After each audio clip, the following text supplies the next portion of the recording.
morning by the winter's cold, I lay in bed and dream of spring. I almost lost my baby in the deep white snow. I almost lost my reason to sing.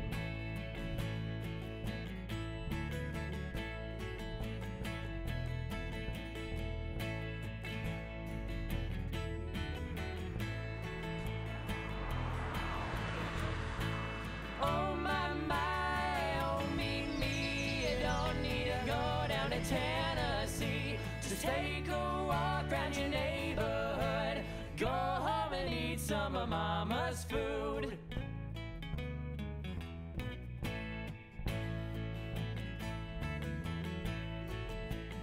Bloomington, Indiana, USA. A mid-sized Midwest town and home to Indiana University's primary campus. This is where I live and attend school, the place that fostered my personal interest in environmental affairs. I like to define sustainability as learning to thrive within our means.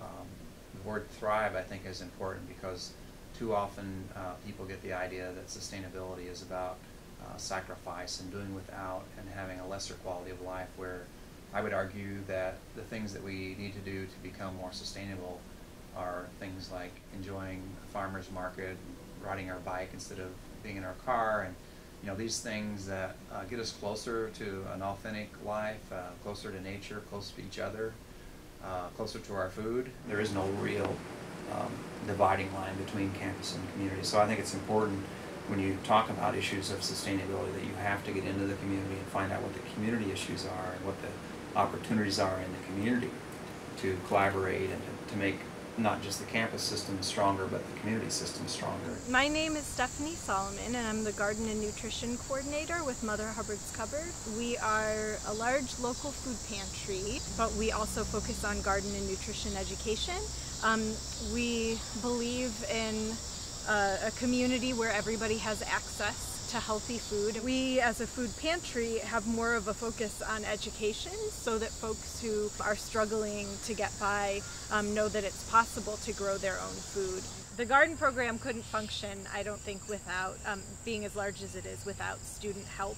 A notable example is Heather Reynolds, who's a professor in the biology department, does a City as Ecosystem class. Every year they volunteer in the gardens and in the pantry, as well as doing sustainability-related projects. Agribusiness is meant to say that it's not just producing food, but it's producing all these other products associated with food and all this other industry like grocery stores and all this value-added food, all this processed food, not just fresh food from the farm, but things that you get in cans and boxes and so on that have all kinds of additives. And agribusiness, then the rise of multinational corporate food companies. We have a billion-dollar advertising industry directing people to commercially produced corporate food sources. And to combat that, just in whatever way we can, in a very tangible, real way, we've brought together food interest groups from around the community and university, local food producers, and then the restaurants that support them have shown some past, present, future commitment to buying from these people directly. And so it's sort of like a mini snapshot of the ecosystem that is our local food community. We've worked with local folks, farmers and whatnot, trying to work out agreements and ways to increase the quantity of what we can buy. The challenge is for a farmer to be able to produce enough that can feed 12,000 residents plus the remaining 28,000 students that may or may not use the service day in and day out. There were only 7 food items consumed in IU dining halls that were brought from less than 650 kilometers away. So the other 900,000 or so food items brought to the dining halls came from much further away, an average of 1,100 kilometers in distance. So we're seeing as climates change, as fuel prices rise, this system is really not sustainable. And if we are able to access food closer to our homes, not only is it fresher, but we don't have to input all this fuel and time into shipping our food across the country. While many community leaders and university staff faculty and interns are spearheading efforts to reduce Bloomington's ecological footprint. You don't have to be in a position of power to work for the change. With sustainability at the forefront of discussion, many student clubs and coalitions have been formed with this interest in mind. One particularly passionate group is involved in the fight for renewable energy on campus. We're here to say that we would like a meeting to discuss the future of energy policy at IU. They've made improvements to their coal plant, which have reduced pollution, but there are no long-term plans for clean energy, and that's what we want to see. In the 2011 new directives report for the President McRobbie, it was identified for him that environmental sustainability is one of the intellectual futures of the university. And I think it's very important that if it's our intellectual future, that should be reflected in our infrastructure. It's pretty common for a campus this size to have a central heating plant. It's just an efficient way to heat the campus. It's really always been an economic decision to burn coal. One of the reasons why the price is so stable and so low for us here is that there's a whole selection of coal mines that are within an hour of this plant. One of the things to realize on this campus is the magnitude of our energy use. And the university really is looking closely at what can we do to reduce our carbon footprint and our emissions. No one in the administration is tied to coal. It doesn't matter to us, but it's the money. You know, we probably have our greatest opportunity, and it doesn't cost anyone anything. It actually saves money, and that's conservation. It's shown over and over again when we have an energy challenge, when suddenly buildings drop their energy use by 30%. For the Office of Sustainability, this is one of the absolute best things that they do. In terms of awareness and generating excitement on our campus for conservation, for sustainability, and frankly, saving money for the campus. But we can't give all the credit to the event organizers. The Energy Challenge works because students here are starting to care, and better yet, to do something about it.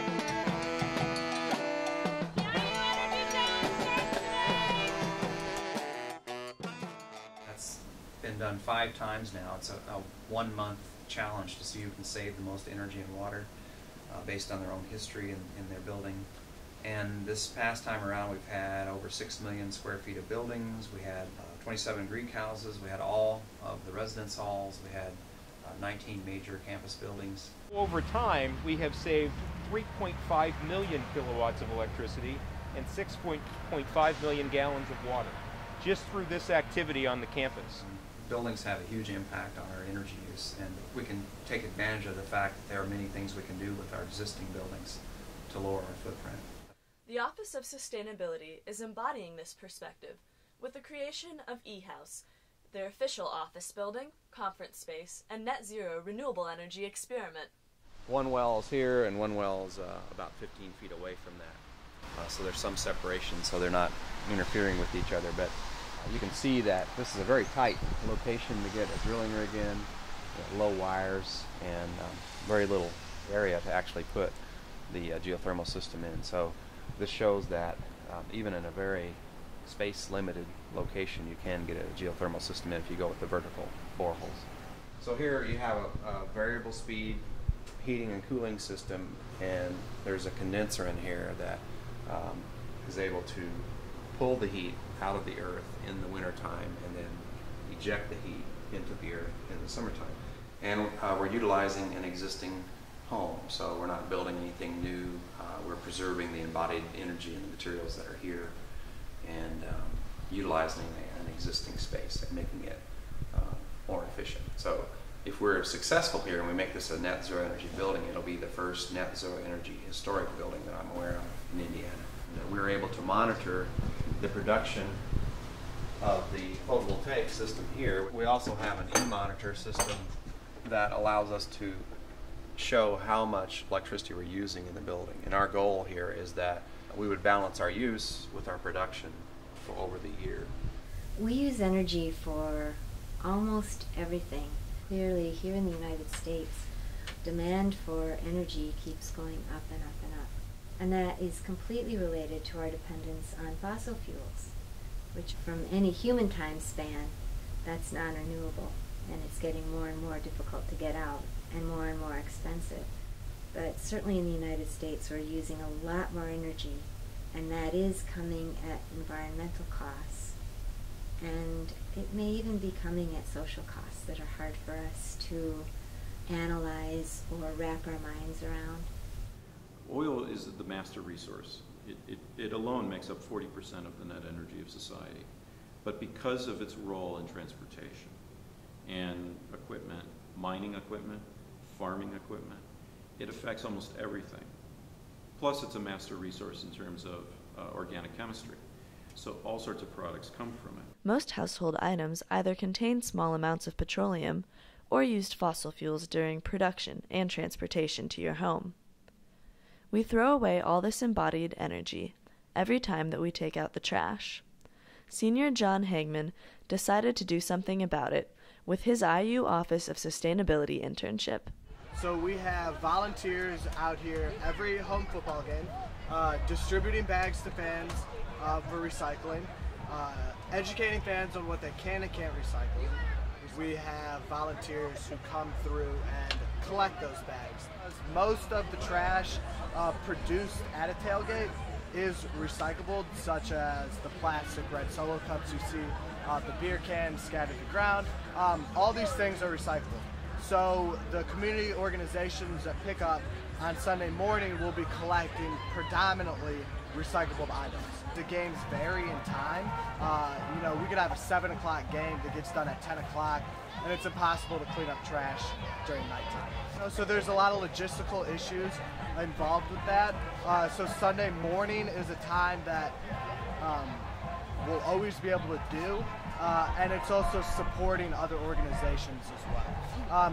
So if we can train those people to recycle, to identify recyclable items, there's a great chance to really, maximize our efforts as a whole. Even drunk students are cheering on "Go Green," "I go green," things like that. Little buzzwords that, we're used to hearing all the time. Little shot cups, who wants those? Everyone should chug straight out of the handle, and everyone will be great. They're cute, but think of all the waste. Think of the waste. But it's clear that just the immense volume of waste and the amount of things that aren't biodegradable going into landfills is huge. It's amazing how much conservation that we could actually achieve if we set our mind to it. The wastage in society is enormous. I mean, we use twice as much oil as France does.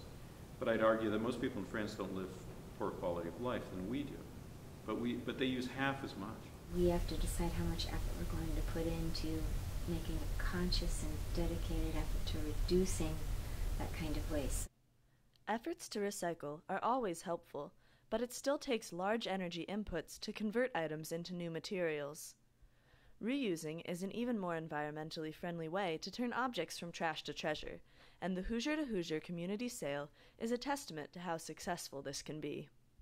By selling this stuff super cheap so that we can recycle it instead of students going and buying it full retail and buying more stuff, to be able to reuse things that obviously are in perfectly good condition at very discounted prices, and also get them into thinking about using things more and fixing it and repairing it rather than discarding it and then buying something new.